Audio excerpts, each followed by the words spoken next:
kim căn ngũ tê hiền ăn phá cá chê ý thu rua sông sông po ăn xôm dê lê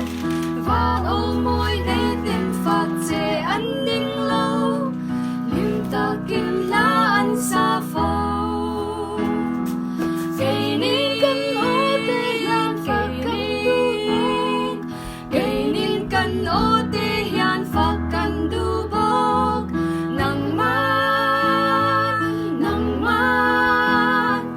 chút tin min phạt tir so nang ma phạt tu rin anh kim mi xiang si thiên lung lâu tê ôm mát tiếng hi nhà rê ăn ôm lâu mê sinh châu lâu doan căn đầm chăn lâu căn ti phàn nang núi căn ô tê hiền cây nín căn ô tê hiền phạt căn du bốc nang man chút tin min phạt tir so mỗi nát tê em nát tê ri zong zong nên mu in she fel li la an phak reng che kan min ti meng la kan beng ti va la phak lâu kan om thei lo va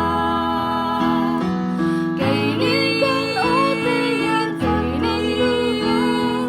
cây nín căn ô tê hiền phak kan du bốc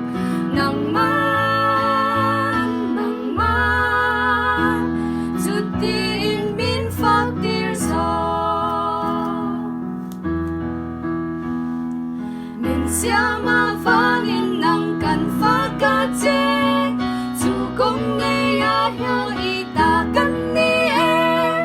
kan shem tuar zo kin min tan na phang khan